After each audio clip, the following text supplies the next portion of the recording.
Бірінші есеп y тең 11 тангенс 0,5 x минус пи бөлінген 4 синус функциясы ең кіші оң периодын табыңыз дейді.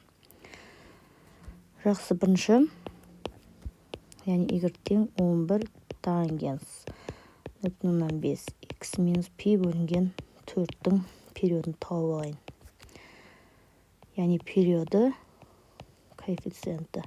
Периоды бізде тангенстерде пиға тең 0,5 деген 0,5 2-ден 1, 2-ден 1 периоды сонда 2 пи болады екен. Екінші бізде y тең синус 4x-тің периодын тауып алайын. Так, период t1 дейін да, t2. Сонда синустарды период 2 пиға тең, коэффициенті 4-ке тең, қысқарып кетсек пи бөлінген 2. Яғни сонда y тең 11 тангенс 0,5 x минус пи бөлінген 4 қосу синус 4x-тің периоды, яғни периоды 2 пи мен пидің үлкені болады. Қайсысы ең үлкен, ең үлкен бөлгіші, яғни 2x үлкені болады да, 2 пи болады. Жауабы периоды жалпы 2 пи болады. Жақсы.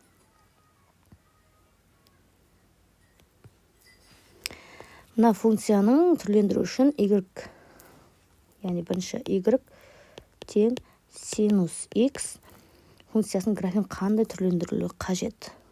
Екінші, яғни y так, синус 3x-ті салып аламыз. Яғни бұл x осінде 3 есе сығамыз.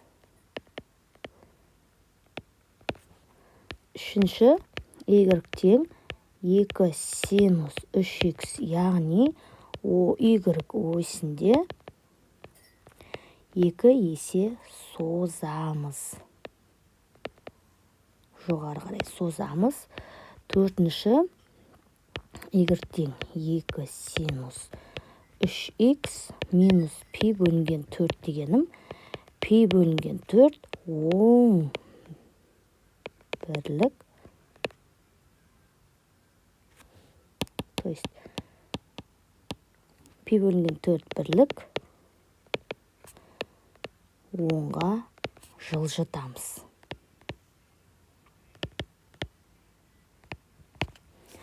Бесінші, y тең 2 синус 3x минус пи бөлінген 4, яғни плюс бізде 5.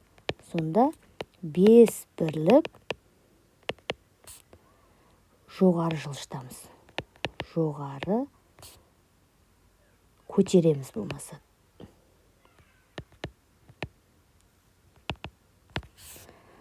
Бұның периоды, яғни 2 пи бөлінген 3 болатын график саламыз. Қазір мен мұның суретін салам. Дайын суретін қоятын болам. Яғни мынау синустардың графигі болып тұр, синусоида. Ал мына қызылмен салынғанымыз біздің жаңағы айтылған y тең 2 синус 3x минус пи бөлінген 4 қосылған 5 графигінің график болып есептелінеді. Осылай түрлендіреміз. Жақсы. Үшінші есепте функцияның мәндер жиы неге тең дейді. Ол үшін бұлай істейміз. Косинус 11x-ті 1-ден кіші минус 1-ден үлкен деп аламын. Яғни 3-ке көбейтем. 3 косинус 11x 3-ке көбейтеміз. 1-ге 3-ті көбейтсем 3, минус 3 болады. Және минус 2-ге минус 2-ден азайтам. Яғни минус 3 азайту минус 2.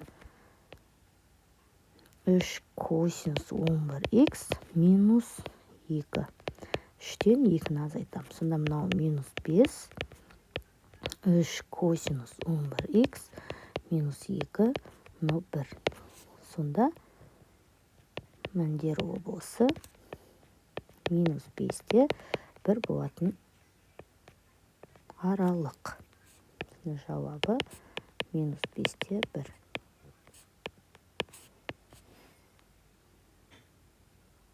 Интервалдар. Мынаны саламыз. 4-ші есепте мынандай функция графигін салыңыз дейді. Так.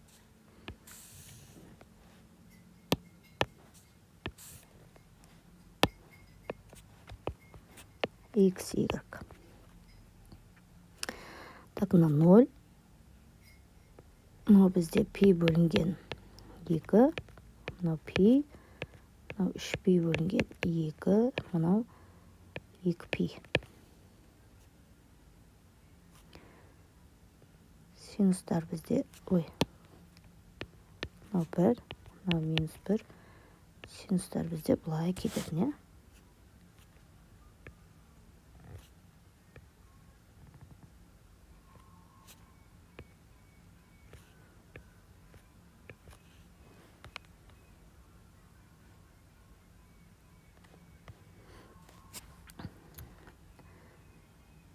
Бұл қарамен салынған бізде. Бірінші Y-тен синус X-ті салып алым. Енді көкпен Y-тен 3 синус X. Яғни төбесін 3 есе созамын. 1, 3 бірлікке. Мына жер 3. Мына төбесін 1, 2, 3 есе төменге. Так, мына жерде -3. Сонда графигіміз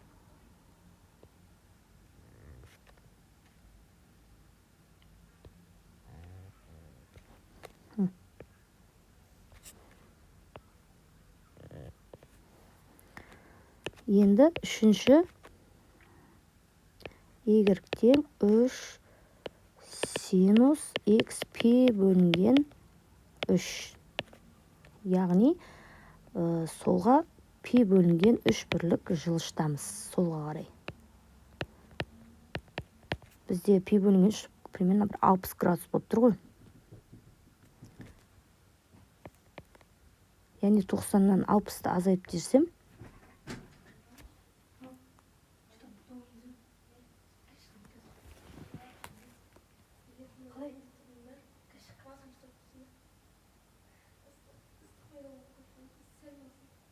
мен запись басып Димаш.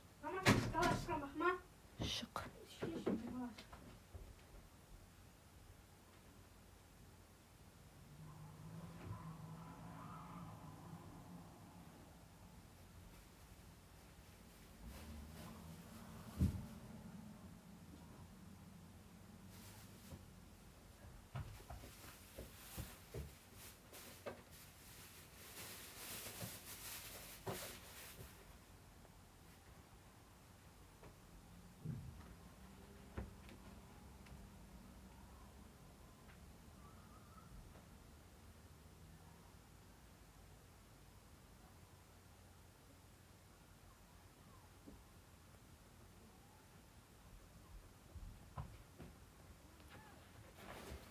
Тез шатма.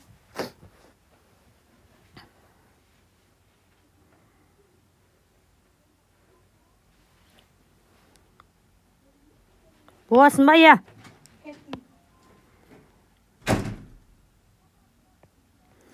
Яғни пи бөлінген 2-ден азайтам пи бөлінген 3-ті. Ортақ бөлім 6, мынау 3, мынау 2 пи. Яғни шамамен 186-30 градусқа жылжиды. Так, мына ортасынан шамамен мына жерге жылжиды. Мынада ортасынан мында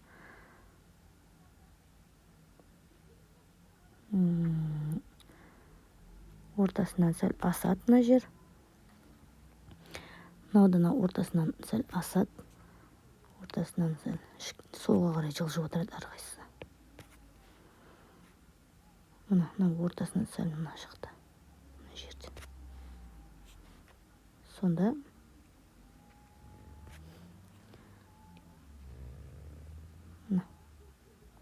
осылай және мына график мынаға келеді.